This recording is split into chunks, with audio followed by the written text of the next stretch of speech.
In small towns, everyone knows each other. It seems that here, above all, there should be peace, quiet, and family values. But sometimes, behind closed doors, the darkest dramas unfold. This is the story of two sisters whose relationship from childhood was filled with jealousy, rivalry, and resentment. And one day, it led to a crime that people in the town still remember.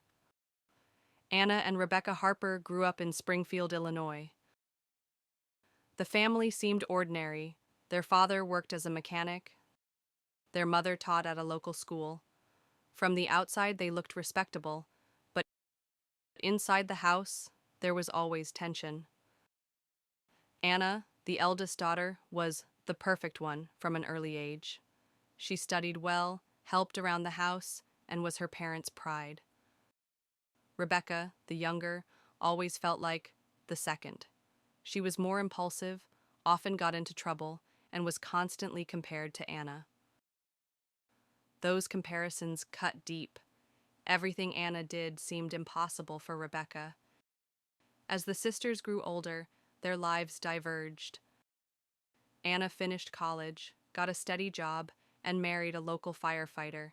They moved into a house, the very one their father had built with his own hands. Rebecca, however, dropped out of school, switched jobs frequently, and fell into debt. In the early 2000s, their father passed away. In his will, he left the house to Anna, calling her the more responsible one. Rebecca received only a small portion of savings. For Rebecca, it was humiliation. She openly told friends that her parents had always loved Anna more. And now, with their father gone, she felt completely robbed of her share. Over time, her jealousy and anger turned into an obsession. She convinced herself that she deserved to live in that house, that it was her only chance to start over. And if Anna wouldn't give it up willingly, she would have to take it by force. Rebecca began to act coldly and deliberately.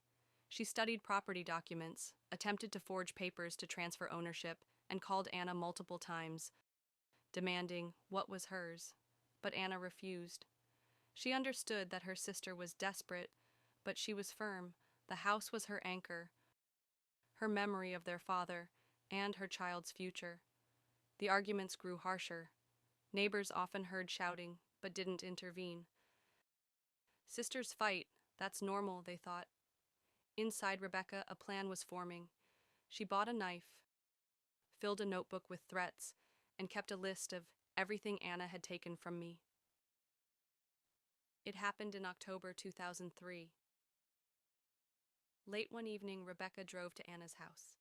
She knew Anna's husband was on a night shift, and that only Anna and her young son were home. At first, she knocked. Anna opened the door and immediately sensed her sister's anger. The argument began quickly and escalated into shouting. The fight moved into the kitchen. In a fit of rage, Rebecca pulled out the knife. It all happened too fast. Anna tried to defend herself, but the blows were merciless. At that moment, Anna's little boy woke up and ran out of his room. He became a witness to the last moments of his mother's life. The next morning, neighbors noticed the door to the house was ajar. When police entered, they found the child sitting on the floor beside his mother's body. The walls bore the marks of a struggle. Rebecca was arrested just hours later. She hadn't even tried to hide. During interrogation, she said only one thing. She took everything from me my whole life. Now I've taken hers. At trial, her lawyer tried to argue mental illness and years of humiliation, but the jury was unmoved. This was a murder born of jealousy and revenge. Rebecca was sentenced to life in prison. Anna's son grew up with relatives and still refuses to talk about that night.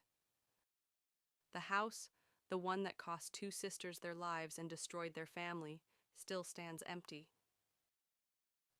Locals avoid it and say, "Sometimes the most dangerous enemies are not strangers, but the ones who share your name."